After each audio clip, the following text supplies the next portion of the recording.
11. 나는 지난날을 곱씹으며 엘로이 키어를 기다렸다.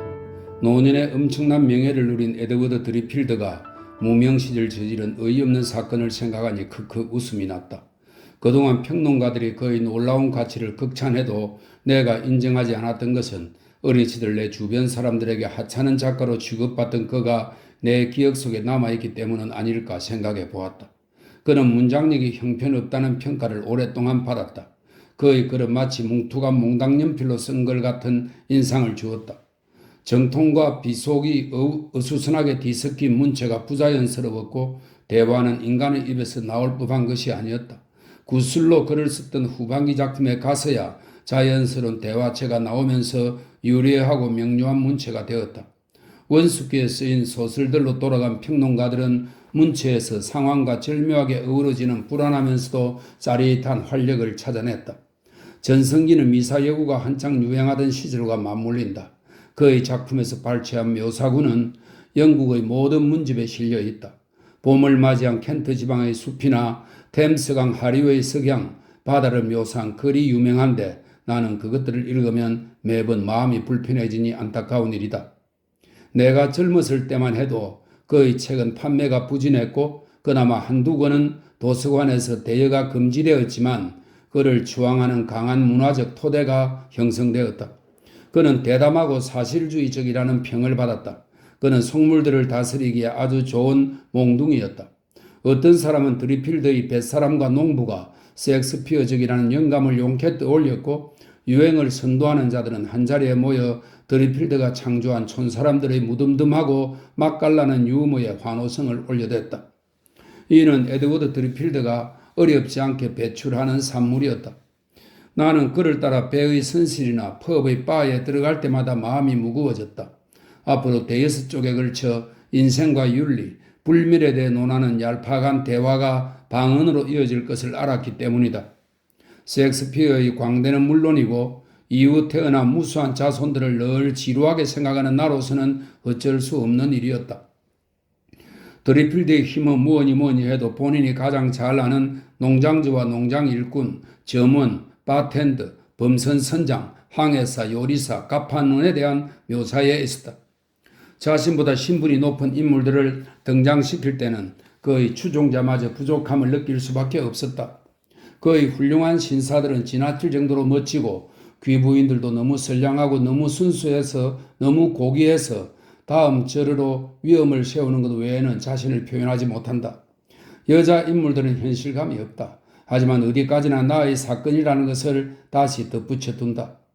대부분의 세상 사람들과 인류 비평가들은 그의 여성들이 매력적인 영국 여성의 전형으로서 활달하고 정중하며 숭고한 정신의 소유자라는 데 의견을 같이 한다. 또한 그들은 셰익스피어의 여주인공들과 자주 비교되어 왔다. 그러나 여자들이 곧잘 변비에 걸린다는 것을 모르는 사람이 없거늘 소설에서 여자들을 학문이 없는 존재처럼 그리는 것은 기사도 정신의 과잉이라고 밖에 안 보인다. 그런데도 여자들은 자기들을 그런 식으로 그리는 것을 좋아하니 나로서는 놀라울 따름이다. 평론가는 형편없는 작가에게 세상의 이목을 집중시킬 수 있고 세상은 전혀 가치 없는 자에게 열광할 수 있지만 두 경우 모두 오래가지는 못한다. 세상의 어떤 작가도 상당한 재능 없이 에드워드 드리필드처럼 오랫동안 대중을 사로잡기란 불가능하다고 봐야 한다.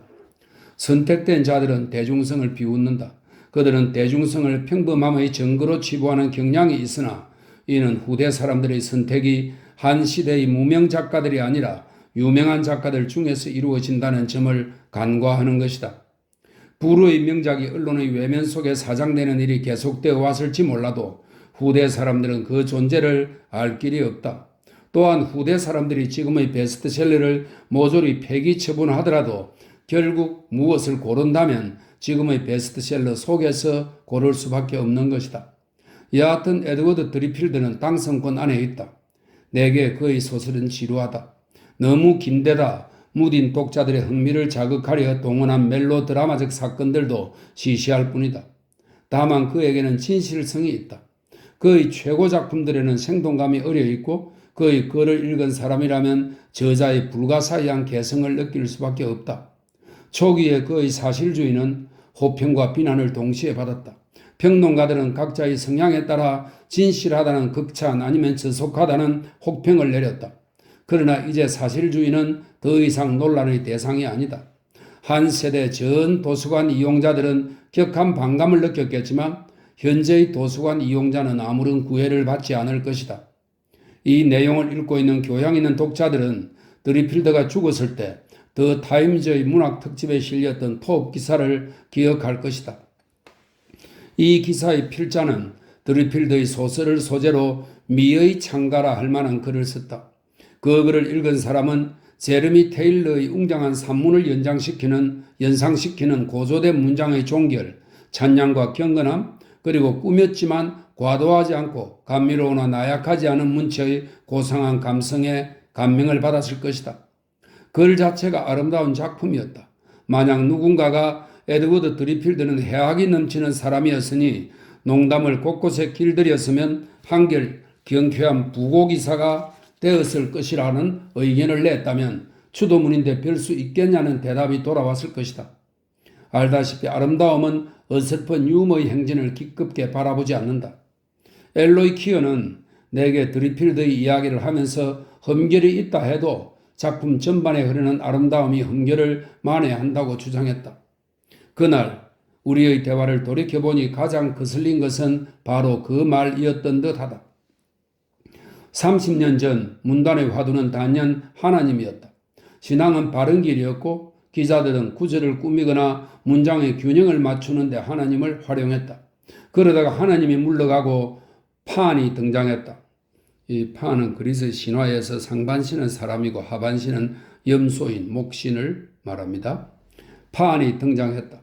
수많은 소설의 풀밭 위에 판의 갈라진 발굽 자국이 찍혔고 시인들은 석양이 내린 런던의 공용지에서 몸을 숨긴 판을 보았다. 문학작품 속 서리의 여자들, 서리는 런던 남서쪽 템스강 인근의 자연 경관이 뛰어난 지역입니다. 문학작품 속 서리의 여자들, 산업화 시대의 미녀들은 어찌된 영문인지 판의 거친 포옹에 순결을 바쳤다. 그들의 정신세계는 예전과 전혀 같지 않았다. 하지만 판도 물러가고 지금은 아름다움이 득세했다. 사람들은 문장에서만 아니라 가자미, 개, 하루, 사진, 행동, 복장에서도 아름다움을 찾아낸다.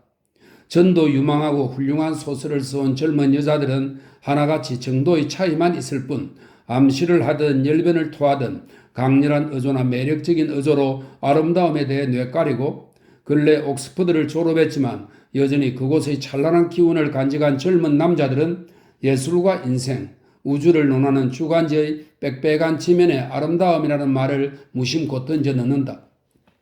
그 말은 딱 할 만큼 너덜너덜해졌다. 그들이 얼마나 조물락거렸으면. 이상에는 많은 이름들이 붙어있고 아름다움은 그중 하나일 뿐이다. 나는 이 아우성이 우리의 어마어마한 기계 문명에 안착하지 못한 사람들의 고통스러운 비명이 아닐까 싶다. 그들의 아름다움에 대한 열정, 이 부끄러운 시대의 소녀 넬이, 이 넬은 찰스 디킨스의 골동품 상점에 나오는 여자 주인공입니다. 이 부끄러운 시대의 소녀 넬이 과연 감상주의 이상의 의미가 있을까? 삶의 스트레스에 더 잘 적응한다면 다음 세대는 현실 도피가 아닌 현실을 적극적으로 수용하는 것에서 영감을 찾을지도 모른다. 다른 사람들은 어떤지 모르겠지만 나는 아름다움을 숙고하는 것이 불가능한 일임을 알고 있다. 키츠가 쓴 시 앤디 미온의 첫 구절을 보면 그 첫 구절은 아름다운 것은 영원한 기쁨이다 하는 내용입니다. 앤디 미온의 첫 구절을 보면 키츠보다 더한 거짓말을 한 시인은 없을 듯하다. 아름다운 것이 마법 같은 감성을 불러일으킬 때마다 내 마음은 즉시 방황하기 시작한다. 사람들은 어떤 풍광이나 그림을 몇 시간씩 바라볼 수 있다고 말하지만 나는 그 말이 도무지 믿기지 않는다. 아름다움은 황홀감이고 배고픈 만큼이나 단순하다. 이러쿵저러쿵 떠들 만한 거리가 아닌 것이다. 장미 향기와 같아서 한번 냄새를 맡으면 그것으로 끝이다. 이것이 예술 비평이 지루한 이유다. 아름다움과 무관한, 즉 예술과 무관한 내용이라면 모르겠지만 세상의 모든 그림들 중에서 가장 순수한 아름다움을 가졌다고 할 만한 티치아노의 그리스도의 매장에 대해 모든 평론가들은 그저 가서 직접 보라고 말하면 된다. 그것 말고 더 할 말이 있다면 역사나 정기 정도뿐이다. 하지만 사람들은 아름다움의 다른 특성들, 숭고함, 인간적 관심, 부드러움, 사랑 등을 덧붙인다. 아름다움이 그들을 오래 만족시키지 않기 때문이다. 아름다움은 완벽하지만 완벽함은 인간의 본성상 사람들의 주의를 잠시 잡아둘 뿐이다. 어느 수학자가 페드로를 보고 나서, 이 페드로는 라신의 오막극을 말합니다. 페드로를 보고 나서 그게 어쨌다는 거요? 하고 물었다면 그가 아무리 평소 어리숙해 보였다고 해도 그리 바보는 아니다. 파에스툼에 있는, 이 파에스툼은 그리스 유적으로 유명한 이탈리아의 고대 도시입니다. 파에스툼에 있는 도리아 양식의 신전이 시원한 맥주 한 잔보다 더 아름다운 이유를 설명할 수 있는 사람은 세상 어디에도 없다. 아름다움과 무관한 것들을 끌어댄다면 모를까. 아름다움은 막다른 골목이고 한번 도달하면 어디로도 갈 수 없는 산봉우리다. 그것이 우리가 티치아노보다 엘 그레코의 라신의 완전한 대작보다 셰익스피어의 불완전한 업적에 도취하는 이유다. 아름다움에 대한 글들이 너무 쏟아져 나왔다. 그래서 나도 조금 끼적여 보았다. 아름다움은 심미적 본능을 만족시킨다. 하지만 대체 누가 만족하기를 원하는가? 배부른 것이 진수성찬 못지않게 좋다는 말은 어리석은 자에게나 해당된다. 아름다움은 지루하다는 것을 직시해야 한다. 평론가들이 에드워드 드리필드에 대해 쓴 글은 물론 허풍이었다. 그의 뛰어난 가치는 작품에 활력을 부여하는 사실주의도 아니고 작품에 깔린 아름다움도 아니며 선원에 대한 그림 같은 묘사도 아니고 염생섭지, 폭풍과 화창한 날, 아늑한 작은 마을에 대한 시적인 표현도 아니다. 그의 가치는 긴 수명에 있다. 노인을 공경하는 것은 인류가 가진 가장 바람직한 특성들 중 하나인데 이 특성은 다른 어느 나라보다 영국에서 뚜렷하다고 볼 수 있다. 다른 나라에서는 노인을 공경과 사랑으로 대하는 것이 정신적인 측면에 그치고는 하지만 여기서는 실질적으로 행해진다. 목소리를 잃은 늙은 프리마도나의 노래를 듣겠다고 코벤트가든 극장을 가득 메우는 사람들이 영국인 말고 또 있을까? 너무 노쇠해서 한 다리를 다른 다리 앞에 잘 놓지도 못하는 무용수들의 춤을 돈을 내고 보러 와서는 세상에 그 남자가 예순이 훨씬 넘었다는 거 알아요? 하고 막간에 주고받으며 감탄하는 사람들이 영국인들 외에 어디 있겠는가 말이다. 하지만 정치인이나 작가에 비하면 약과다. 내가 자주 생각하길 젊은 배우는 유달리 낙천적인 성향을 지니지 않고서야 70살이면 본인은 배우의 생명이 끝날 터인데 정치인이나 작가는 그 나이에 전성기를 누리겠구나 하고 비통해 하겠다는 것이다. 40살의 정치인이었던 사람이 70살이 되면 정치 거물이 된다. 너무 늙어 점원도 정원사도 적결심판 치안판사도 못하는 나이가 되었어야 한 나라를 다스릴 만큼 성숙해진다. 그럴 만도 한 것이 예로부터 노인들은 그들이 젊은이들보다 더 현명하다고 젊은이들을 끊임없이 세뇌했고 젊은이들은 그것이 헛된 소리임을 깨달을 즈음엔 이미 늙은이가 되어 그 기만적 행태에 편성해 이익을 봐왔다. 또한 정치인들의 세계에 발을 들여놓은 사람치고 국가를 다스리는데 별다른 지능이 요구되지 않는다는 것을 모를 수가 없다. 결과만 봐도 판단이 가능하다.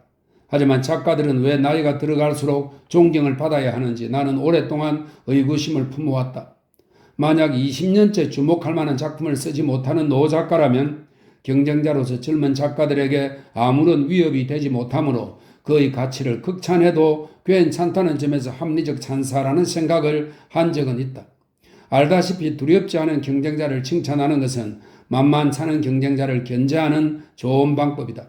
그러나 이는 인간성을 너무 폄하하는 시각일 수 있고 싸구려 냉소주의라는 비판을 자초하고 싶은 생각은 없다. 곰곰이 숙고한 끝에 내린 결론은 이렇다. 평균 나이를 넘긴 노 작가가 노년에 보편적으로 칭송받는 진짜 이유는 지식인들이 30살이 넘으면 글을 전혀 읽지 않기 때문이다.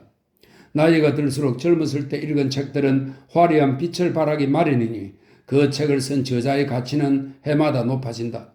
물론 계속 글을 쓰고 대중의 시선 안에 머무는 노 작가여야 한다.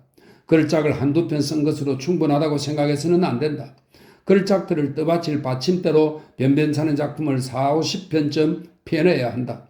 시간이 걸리는 일이다. 매력으로 독자를 사로잡을 수 없다면 무게로 독자를 압도하겠다는 각오로 대량 생산을 해야 한다. 내 생각대로 긴 수명이 천재성이라면 당대의 에드워드 드리필드만큼 긴 수명을 오래도록 뚜렷하게 누린 작가는 드물다. 1860년대에 그는 아직 젊은 나이였고 문단 내에서 겨우 인정을 받는 정도였다. 인류 비평가들은 그를 칭찬하면서도 미적지근했고 젊은 사람들은 그를 마음껏 씹어대는 경향이 있었다. 재능이 있다는 것은 누구나 동의하는 바였지만 그가 영국 문단의 거목들 중 하나로 우뚝 설 거라고 예상한 사람은 없었다. 그러다가 70번째 생일을 맞이하자 동쪽 바다 저 멀리서 다가오는 태풍에 수면이 일렁이듯 문단에 파란이 일기 시작했다. 걸출한 작가가 내내 우리 곁에 있었는데 아무도 알아채지 못했다니. 다수의 도서관들이 드리필드의 책을 서둘러 주문했고 블룸즈버리, 첼시 등 문필가들이 모인 곳에서는 수많은 팬들이 바삐 움직이며 평론, 연구, 수필 등 그의 소설에 대한 짧고 가벼운 글이나 길고 진지한 글을 쏟아냈다. 그의 책들이 1실링, 3실링, 6펜스, 5실링, 1기니의 전집과 선집으로 재출간되었다. 그의 문체가 분석되었고 철학이 연구되었고 기교가 해부되었다. 에드워드 드리필드가 75살이 되자 모두가 그를 천재로 인정했다. 그는 80살에 영국 문단의 거장이 되었고 이 지위는 사망할 때까지 유지되었다. 지금 우리는 아무리 주변을 둘러봐도 그를 이을 마땅한 후계가 보이지 않아 아쉬워하고 있다. 아직 정정하면서 관심을 받고 있는 70대 작가 몇 명이 손쉽게 그 빈자리를 차지할 생각이 모양인데 누가 봐도 그들은 무언가가 부족하다. 장황하게 떠들었지만 이것들은 모두 내 머릿속에 잠시 떠올랐던 생각들이다. 지난날의 사건, 대화 한 토막이 두서없이 생각나서 독자들의 편의를 위해 내 머릿속을 정리할 겸 기록했다. 한 가지 놀라운 것은 까마득한 옛일이어도 사람들의 생김새와 그들이 나눈 대화의 골자는 또렷이 기억나는데 그들의 차림새는 기억이 희미하다. 물론 40년 전의 복장이 특히 여자 옷이 지금과 많이 다르다는 것은 알지만 그때 옷을 떠올리려고 하면 실제로 본 것이 아니라 훨씬 나중에 본 그림과 사진을 떠올리게 된다. 그렇게 한가로이 공상의 나래를 피우고 있을 때 문 앞에 택시가 도착하는 소리와 초인종 소리, 지배인에게 나와 약속이 있다고 말하는 엘로이 키어의 우렁찬 목소리가 들려왔다. 그는 크고 당당하게 활기찬 모습으로 들어섰다. 그의 활력은 사라진 과거를 빚어 만든 나의 허약한 건축물을 단숨에 허물어뜨렸다. 그는 3월의 거센 바람처럼 공격적이고 불가피한 현재처럼 등장했다. 나는 말했다. 누가 에드워드 드리필드의 뒤를 이어 영국 문단의 거장으로 등극할까 생각하던 참인데 마침 자네가 도착해 내 의문에 답을 해주는군. 그는 호탕한 웃음을 터뜨렸지만 의심하는 빛이 언뜻 눈을 스쳤다. 마땅한 사람이 없는 것 같네. 그가 말했다. 자네는 어떨까? 그거 참. 나는 아직 50살도 안 됐자는가. 25년만 더 기다려주게. 그는 껄껄 웃었지만 예리한 눈으로 내 눈을 마주했다. 지금 나를 놀리는 건지 뭔지 잘 모르겠군. 벼랑간 그가 눈을 내리깔았다. 물론 누구나 가끔은 미래를 생각하지 않을 수 없지. 지금 정상에 있는 사람들은 나보다 15에서 20살 정도 더 많아. 그들도 평생 살 수는 없으니 그들이 떠나면 누가 그곳에 있을까? 물론 올드스가 있지. 그는 나보다 상당히 젊긴 하지만 그리 건강하지 않고 더구나 건강을 잘 챙기는 것 같지도 않아. 어떤 천재가 갑자기 등장해 세상을 평정하는 사건 하나 없이 어찌 20년, 25년이 흘러 세상이 나의 동무대가 되어 있기를 바라겠나. 그저 애쓰면서 남들보다 오래 살기만 하면 되는 거야. 로이는 강건한 몸을 집주인 여자의 팔걸이 의자에 축 늘어뜨렸고 나는 그에게 위스키 소다를 건넸다. 아니, 6시 전에 술은 안 마셔. 그가 말했다. 그는 내 주변을 둘러보았다. 셋집이 참 아늑하군. 맞아. 그나저나 무슨 볼일로 찾아왔는가? 드리필드 부인의 초대 말인데 자네와 그 이야기를 하는 게 좋을 것 같아서 왔네. 전화상으로 설명하기가 좀 곤란해서 말이지. 사실은 내가 드리필드의 전기를 쓰게 됐네. 왜 저번에는 그 말을 하지 않았나? 나는 로이가 친근하게 느껴졌다. 그가 단지 나와 함께하는 시간이 좋아서 나를 오찬에 초대할 리 없다고 의심했는데 역시 그에 대한 내 판단이 틀리지 않았구나 싶었다. 그때는 결정을 완전히 내리지 못한 상태였어. 드리필드 부인은 내가 꼭 해주기를 간절히 바라고 있네. 물심양면으로 지원을 아끼지 않을 거야. 보유한 자료를 모두 내게 내줄 거고 상당히 오랫동안 모은 자료들이지. 쉽지 않은 일이고 물론 나로서는 절대 실패해서는 안 될 일일세. 하지만 잘해내기만 한다면 큰 성과가 되겠지. 사람들은 때로는 진지한 글을 쓰는 소설가를 훨씬 더 존경한다네. 내 평론 작품들은 힘이 많이 들었고 전혀 팔리지 않았지만 난 단 한순간도 후회한 적 없어. 그것들이 아니었으면 결코 얻지 못했을 지위를 얻었지. 꽤나 좋은 계획 같은데 자네는 지난 20년간 어느 누구보다 드리필드와 가깝게 알고 지냈으니까? 그렇긴 하지. 하지만 나와 처음 만났을 때 그는 이미 60이 넘은 나이였어. 나는 편지로 그의 작품을 얼마나 좋아하는지 말했고 그가 나를 초대한 거지. 그런데 그의 인생 초반에 대해서는 아는 것이 전혀 없어. 드리필드 부인이 그 시절에 대해 그에게 묻고 그가 한 말을 모두 꼼꼼히 기록해 두었고 그가 가끔 쓰던 일기가 있긴 해. 소설 중 많은 부분이 자전적인 내용이기도 하고 다만 거대한 공백이 있네. 나는 이런 책을 쓰고 싶어. 읽으면 사람의 마음을 훈훈하게 만드는 소소한 일화가 가득 찬 친밀한 삶. 여기에 그의 작품에 대한 철저한 평론을 끼워 넣는 거지. 물론 딱딱한 비평이 아니라 공감하고 탐색하는 절묘한 비평. 당연히 손이 많이 갈 테지만 드리필드 부인은 내가 할 수 있는 거라고 생각해. 내 생각에도 자네는 할 수 있을 거야. 내가 거들었다. 못할 것도 없지. 로이가 말했다. 나는 평론가이면서 소설가니까 내가 문학적 소양이 있다는 건 분명해. 그런데 도와줄 수 있는 사람들이 모두 나서서 돕지 않는다면 나는 할 수 있는 게 아무것도 없어. 전에도 들어본 말이었다. 나는 무표정한 얼굴을 유지하려 애썼다. 로이가 몸을 앞으로 내밀었다. 저번에 내가 드리필드에 대한 책을 쓸 생각이 있느냐고 물었을 때 자네는 그럴 생각이 없다고 했지? 그 생각 변함없나? 없어. 그럼 자네의 자료를 내게 넘겨주는 것에 이의가 없겠군. 참나, 그런 건 하나도 없다니까? 왜 이러나? 로이가 유쾌하게 말했다. 의사가 목구멍을 금진하기 위해 아이를 구슬리는 듯한 말투였다. 그분이 블랙스트블에 살았을 때 자주 만났을 거 아닌가? 그때 나는 아이였어. 그래도 색다른 경험 하나쯤 기억하고 있을 텐데 에드워드 드리필드와 1시간쯤 같이 있다 보면 특이한 개성을 느끼지 않을 수 없자는가? 아무리 16살짜리 사내 아이라도 모를 수가 없어. 게다가 자네는 또래의 평범한 사내 아이들보다 더 관찰력이 좋고 세심했을 거야? 과연 명성의 뒷받침이 없었어도 그의 성격이 비범한 것이었을지 난 의문인걸?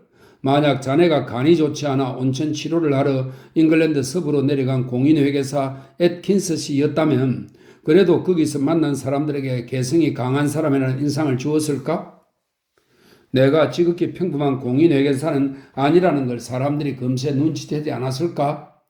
로이는 잘난치 않은 느낌을 미소로 무마하며 말했다. 글쎄, 그 시절 드리필드에 관해 기억하는 건 그가 입었던 니크보커스 반바지가 상당히 요란했다는 거야? 같이 자전거를 많이 탔는데 그와 같이 있는 것이 남의 눈에 띌까봐 조금 신경이 쓰였지. 조금 코믹하게 들리는 걸 그분이 무슨 말을 했지? 잘 모르겠어. 건축에 관심이 많은 편이었고 농장일에 대해 말했었네. 괜찮아 보이는 펍이 있으면 잠깐 들어가서 흑맥주를 한잔 하자고 했었고 그리고 거기서 주인장과 작황이며 석탄 가격 같은 이야기를 나누곤 했었어. 로이의 얼굴에 실망한 기색이 역력한데도 나는 계속 짓거렸다. 그는 가만 듣고 있었지만 조금 지루한 눈치였다. 지루하면 시무룩한 얼굴이 되는구나 싶었다. 같이 자전거를 타고 긴 나들이를 다닐 때 드리필드가 중요한 말을 했는지는 기억나지 않았지만 그때의 느낌은 아주 생생하게 되살아났다. 블랙스트블은 자갈이 깔린 긴 바닷가에 면한 데다 뒤쪽에는 습지대가 있지만 내륙 쪽으로 1km 정도만 가면 켄트 지방의 가장 전형적인 시골이 나온다는 점에서 특별한 곳이었다. 풍요로운 초록빛 너른 들판과 거대한 느릅나무 숲 사이로 굽이진 길들이 나 있었는데 거대한 느릅나무들은 좋은 버터와 수제빵, 크림, 신선한 계란을 먹고 통통하게 살이 오른 켄트 지방 농장주의 혈색이 좋고 튼실한 아내처럼 담백하면서도 당당한 멋이 있었다. 울창한 산사나무가 울타리를 이룬 오솔길을 뿌릴 때도 있었고 길 양쪽으로 파릇한 느릅나무 잎사귀가 늘어져 고개를 들면 기다란 띠 같은 파란 하늘만 보일 때도 있었다. 온화하고 상쾌한 날 자전거를 타고 달리면 온 세상이 멈춘 듯이 삶이 이대로 영원히 계속될 듯한 기분이 들었다. 기운차게 페달을 밟은데도 느긋한 기분을 맛볼 수 있었다. 말하는 사람이 없어도 꽤나 행복한 순간이었고 일행 중 누구 하나가 신바람이 나서 벼랑간 속도를 높여 앞으로 쭉 치고 나가면 모두들 웃음을 터뜨리고는 몇 분쯤 힘껏 페달을 밟는다. 우리는 순수하게 서로를 놀렸고 자유 같으니 농담에 킥킥 웃었다. 때때로 앞쪽에 정원이 딸린 시골 집들을 지나기도 했는데 정원에는 접시꽃과 참나리가 피었고 그 길에서 조금 떨어진 곳에 큰 흙강과 호흡 건조장을 갖춘 농가들이 있었다. 때로는 호흡이 지지대에 매달려 익어가는 호흡밭을 지났다. 친근하고 편안한 펍들은 시골집과 크게 다를 바 없이 소박했고 종종 현관에 인동등굴이 자랐다. 펍이 내건 이름 역시 유쾌한 뱃사람이나 즐거운 쟁기질, 왕관과 닷, 붉은 사자 같은 평범하고 익숙한 것들이었다. 하지만 당연히 로이는 이런 것들에서 아무런 의미를 찾지 못하고 내 말을 잘랐다. 그분이 문학에 대한 이야기는 안 했나? 그가 물었다. 그런 적 없어. 그는 그런 작가가 아니었어. 글 쓰기를 생각하기야 했겠지만 언급한 적은 없었던 것 같네. 부목사에게 책들을 빌려주곤 했지. 그의 겨울 크리스마스 휴가 때 나는 그의 집에서 거의 매일 차를 마시다시피 했는데 가끔 부목사와 책 이야기를 했지만 우리가 그만하라며 못하게 했다네. 그분이 한 말 중에 기억나는 거 없나? 하나 있어. 그가 무슨 이야기를 하는데 내가 읽어본 적이 없는 것들이라 찾아 읽은 적이 있어서 기억하고 있네. 그가 말하길 섹스피어가 스트리퍼드 온 에이번으로 물러나 존경을 받게 되었을 때 만약 자기 희곡을 돌이켜보았다면 잣대인 잣대로 트로일러스와 크레시다 두 편 정도만 관심을 가지고 기억했을 거라고 했지. 무슨 말인지 잘 이해가 가지 않는군. 섹스피어 말고 현대인에 대해 말한 적은 없고? 글쎄, 그때 그런 이야기는 한 기억이 있어. 하지만 몇 년 전 드리필드 부부와 점심을 먹었을 때 얼핏 흘러들은 말이 있긴 해. 헨리 제임스가 미국의 부상이라는 세계사의 중대 사건은 나 몰라라 한 채 잉글랜드 시골 주택의 다가웨에서 나오는 잡담을 기록하느라 바쁘다고 했지. 드리필드는 그것을 가리켜 이탈리아 말로 위대한 거부라고 했어. 나는 그 노인의 입에서 이탈리아 말을 듣고는 놀라기도 했고 또 한편으론 그가 무슨 말을 하고 있는지 알아들은 사람이 덩치 크고 활달한 공작 부인뿐이라 재밌기도 했었지. 그가 이렇게 말했네. 가엾은 헨리, 그는 장중한 공원 안을 돌고 돌면서 시간을 끝없이 쓰고 있어요. 담이 워낙 높아 안을 넘겨다 볼 수가 없지요. 게다가 다가회가 너무 멀리 떨어진 곳에서 열리는 바람에 백작 부인이 하는 말은 그에게 잘 들리지도 않아요. 로이는 이 일화를 주의 깊게 듣고 나서 생각에 잠긴 듯 고개를 저었다. 이것도 못 쓰겠어. 헨리 제임스 패거리가 나를 아주 압살하려 들 거야. 저녁에는 뭘 하고 지냈나? 우리가 휘스트를 하는 동안 드리필드는 서평할 책을 읽곤 했지. 그리고 노래도 즐겨 했었어. 그거 흥미로운데? 로이가 간절하게 몸을 앞으로 내밀었다. 무슨 노래를 불렀는지 기억해? 또렷이 기억하지. 군인의 일생이랑 술값이 싼 곳으로 오세요가 애창곡이었어. 오, 로이는 실망한 기색이었다. 그럼 슈만이라도 부를 줄 알았나? 내가 물었다. 못 부를 것도 없지. 그랬으면 좋은 내용이 됐을 텐데 사실 나는 뱃노래나 잉글랜드의 옛 민요를 불렀기를 기대했네. 흔히들 장터에서 부르는 노래 있잖은가? 눈먼 바이올린 악사, 타작마당에서 아가씨들과 춤추는 마을 청년이 떠오르는 차라리 그런 노래를 불렀다면 거기서 아름다운 글을 뽑아낼 수 있었을 텐데 에드워드 드리필드가 보드빌의 노래를 부르는 건 보드빌은 춤과 노래를 곁들인 대중적 희가극입니다. 보드빌의 노래를 부르는 건 도저히 상상이 안 돼. 한 인물의 초상을 그릴 때는 가치를 바르게 세워야 하네. 결이 다른 것을 넣었다가는 감동에 혼란만 더하는 꼴이야. 알겠지만 그는 얼마 뒤 야반 도주에서 모두를 깜빡 속여 넘겼지. 로이는 좋게 1분은 침묵을 지켰고 골똘히 카펫을 내려다보았다. 그래, 불미스러운 일이 있었다는 거 나도 알아. 드리필드 부인이 이야기를 해주었거든. 내가 알기로는 결국 펀 코트를 구입해서 그 고장에 정착하기 전에 그 빚은 모두 갚았어. 그 양반이 성숙하는 과정에서 일어난 사소한 사건 하나에 주목할 필요는 없다고 보네. 어쨌든 거의 40년 전에 벌어진 일 아닌가? 하여간 참 흥미로운 면면을 가진 양반이야. 사소한 일이긴 해도 무리를 일으켰으니 다른 사람들 같으면 유명해진 뒤에 여생을 보낼 곳으로 블랙스터브를 절대 선택하지 않았을 텐데. 더구나 본인은 미천한 태생을 간직한 무대잖아. 하지만 그분은 전혀 개의치 않았네. 모든 일을 그저 재미난 농담처럼 생각하는 것 같았어. 오찬 자리에서 손님들에게 그 이야기를 할 정도여서 드리필드 부인을 아주 곤혹스럽게 만들곤 했지. 나는 자네가 에이미를 좀 더 알았으면 하네. 대단히 훌륭한 여성이야. 물론 그 양반이 그 모든 걸작들을 쓴 건 그녀를 만나기 전 일이긴 해. 하지만 마지막 25년 동안 그 양반의 당당하고 위험 있는 모습을 세상에 선보인 것은 바로 그녀라는 걸 누구도 부인하지 못할 거야. 그녀는 나에게 허심탄회하다네. 그것은 결코 쉽지 않은 일이었어. 노년의 드리필드는 아주 별스러운 기백을 가지고 있어서 점잖게 행동하도록 단속하려면 요령이 아주 많이 필요했던 모양이야. 어떤 면에서 아주 쇠고집이었어. 내 생각에는 물렁한 여자였다면 낙담하고 말았을 거야. 가엾은 에이미는 그 양반의 습관을 고치느라 엄청 애를 먹었다고 하네. 고기와 채소를 먹고 나서 빵 조각으로 접시를 싹싹 닦아 먹는 버릇이 있었어. 왜 그랬는지 아나? 내가 말했다. 하도 오랫동안 굶주리면서 산 탓에 음식 한 톨 낭비할 수가 없었던 거야. 뭐 그럴 수도 있지만 유명한 문인의 습관치고는 보기에 좋지 않지. 그리고 술꾼이라고는 할 수 없었지만 블랙스터버의 베어 앤드 키로 내려가 거기 펍에서 맥주를 몇 잔 걸치는 걸 좋아했어. 그런다고 해댈 건 없지. 그런데 상당히 눈에 띄는 행동이었어. 특히 여행객들이 들끓는 여름철에는 상대를 가리지 않고 이야기를 나누었고 본인이 품위를 지키야 하는 위치에 있다는 걸 알지 못하는 듯 했네. 많은 흥미로운 인사들, 예를 들어 에드먼드 고스나 커정경 같은 사람들과 점심을 함께하는 사람이 펍에 내려가서 그들에 대한 생각을 배관공이나 빵집 주인, 위생 점검인에게 이야기한다는 건 아무래도 곤란한 행동 아니겠나? 물론 그건 역시 설명을 못할 것도 없지. 그가 향토색을 즐기고 여러 유형에 관심이 있었다고 보면 돼. 하지만 도저히 받아들이기 힘든 습관들이 있었어. 에이미 드리필드의 가장 큰 고충이 그를 목욕시키는 것이었다는 거 알고 있나? 그분은 지나친 목욕은 건강을 해친다고 생각하던 시절에 태어난 사람일세. 그리고 쉰이 되기 전까지 욕실이 있는 집에서 살지 않았을 거야.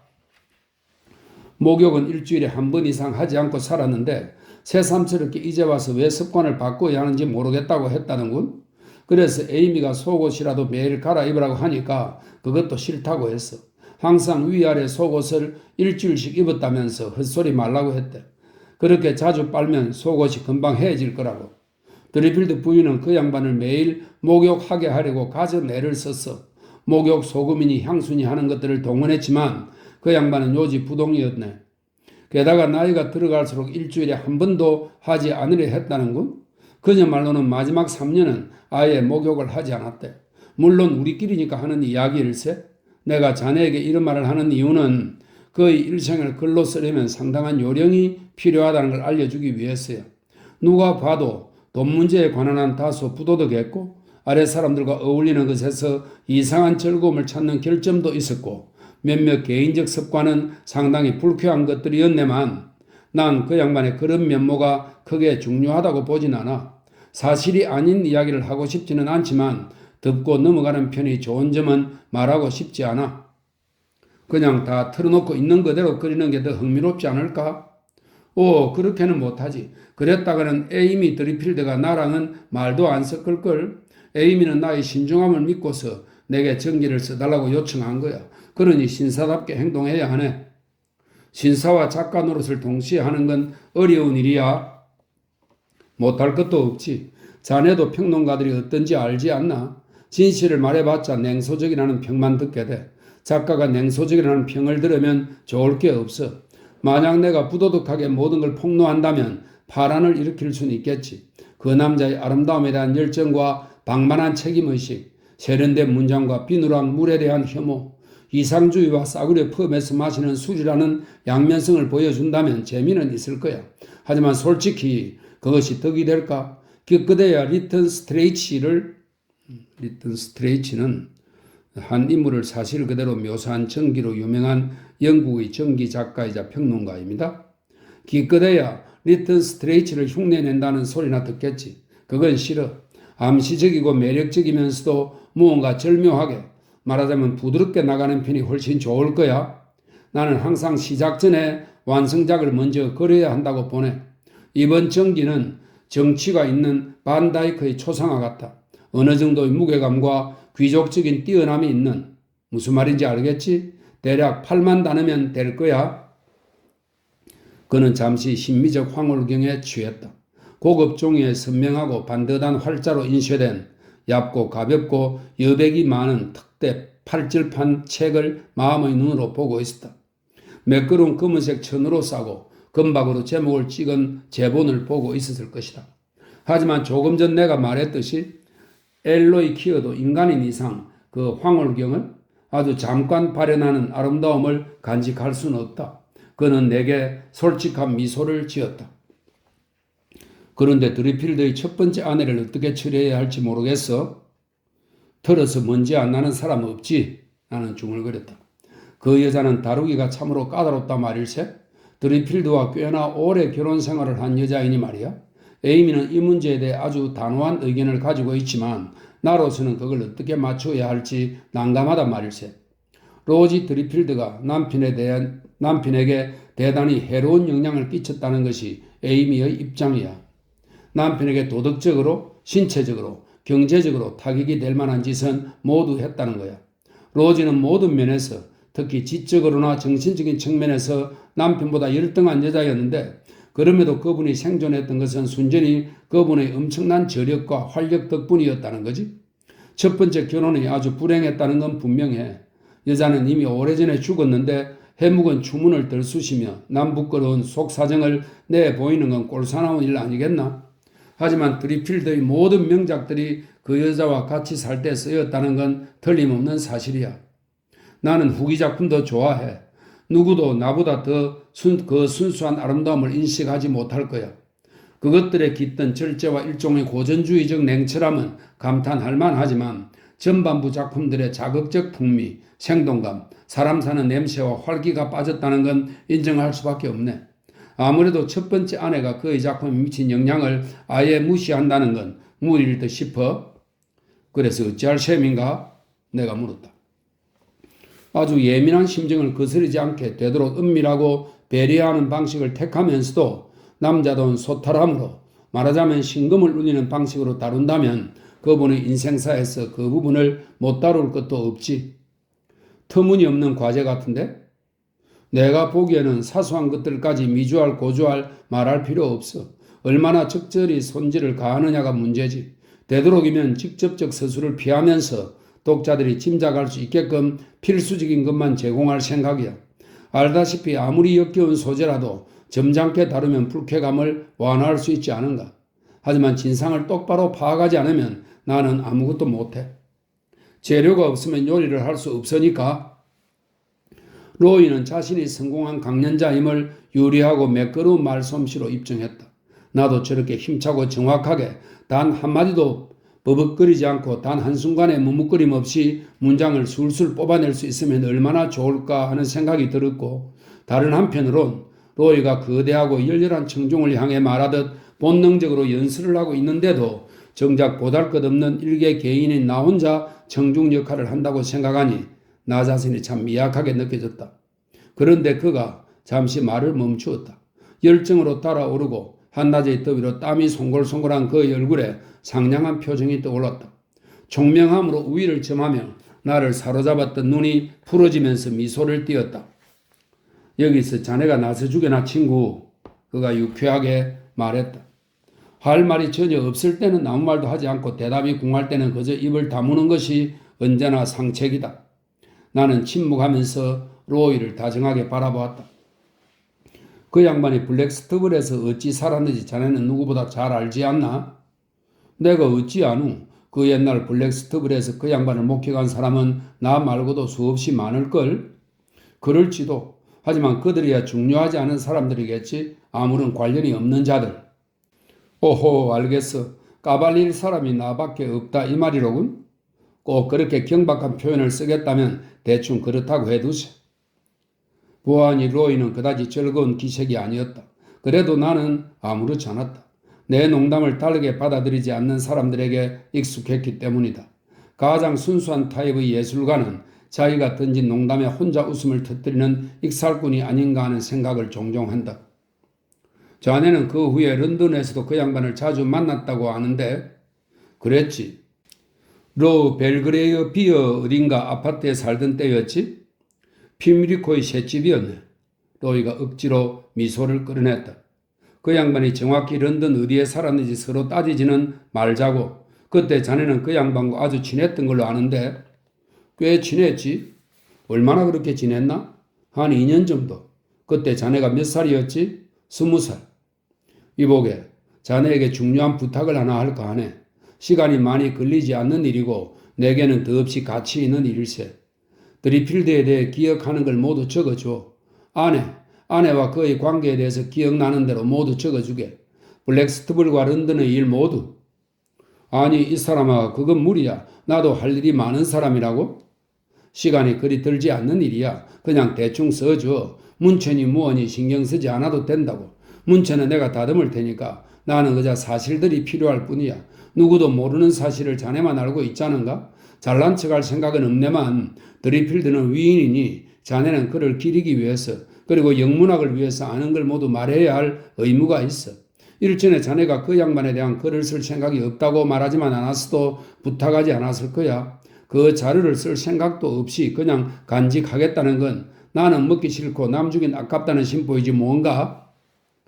로이는 나의 의무감과 나태함, 관용, 정의감에 한꺼번에 호소했다. 그런데 드리필드 부인은 왜 내가 펀코트로 내려와서 묵기를 바라는 건가? 내가 물었다. 우리가 같이 상의한 일이야. 쾌적하게 묵을 수 있는 집일세. 그녀도 참 자상하고 더구나 지금은 시골이 한창 멋질 때 아닌가. 그녀는 자네가 조용히 기억을 기록하기에 그곳이 아주 좋지 않겠냐고 생각한 거지. 나는 장담할 수 없다고 말했네만. 그래도 블랙스터블가 무척 가까우니까 잊고 있던 것들이 자연스럽게 생각날지도 몰라. 그리고 그 양반 집에서 지내며 그 양반의 책과 물건들 틈에 있으면 과거가 현실처럼 다가오게 될 거야. 다 같이 그 양반 이야기를 해보세. 이야기 꽃을 피우다 보면 건지는 게 있을 거야. 에이미는 대단히 기민하고 영리한 여자야. 오래전부터 습관적으로 드리필드의 말을 기록해 두었어. 자네도 글로 쓸 때는 생각나지 않을 것도 적극적으로 이야기할 가능성이 높으니 그녀가 나중에 모두 기록할 걸세. 테니스도 치고 수영도 하세나. 사람들과 같이 묵는 건 별로 내키지가 않아. 내가 말했다. 아침 9시에 일어나서 생각도 없는 아침밥을 억지로 먹고 싶지는 않네. 산책 나가는 것도 싫고 다른 사람들의 자질구레한 일들에도 관심 없어. 그녀는 지금 혼자 외롭게 지내고 있네. 친절을 베푸는 일이 될 거야. 나에게 친절을 베푸는 것이기도 하고. 나는 생각에 잠겼다. 그럼 이렇게 하지. 블랙스터블로 내리는 가겠지만 나 혼자 가겠네. 베어앤드 키에 묵으면서 자네가 거기 있는 동안 그 댁을 방문해 드리필드 부인을 만나보겠네. 두 사람이 에드워드 드리필드 이야기를 실컷 하든가 마음대로 해. 하지만 나는 실적 난다 싶으면 자리를 뜰 거야. 로이는 유쾌하게 웃었다. 좋아, 그거면 됐어. 그리고 기억나는 것 중에 나한테 유용하다고 생각되는 걸 좀 적어주겠나? 그러지. 언제 올 텐가? 나는 금요일에 내려갈 거야. 기차 안에서 나한테 말 걸지 않는다고 약속하면 같이 가지. 좋아. 5시 10분 기차가 가장 좋아. 내가 데리러 올까? 빅토리아 역으로 혼자 가지 뭐. 거기 플랫폼에서 만나세. 내 마음이 변할까 두려웠는지 로이는 얼른 일어서서 활기차게 악수를 나누고는 떠났다. 내게 테니스 라켓과 수영복을 잊지 말라고 당부했다.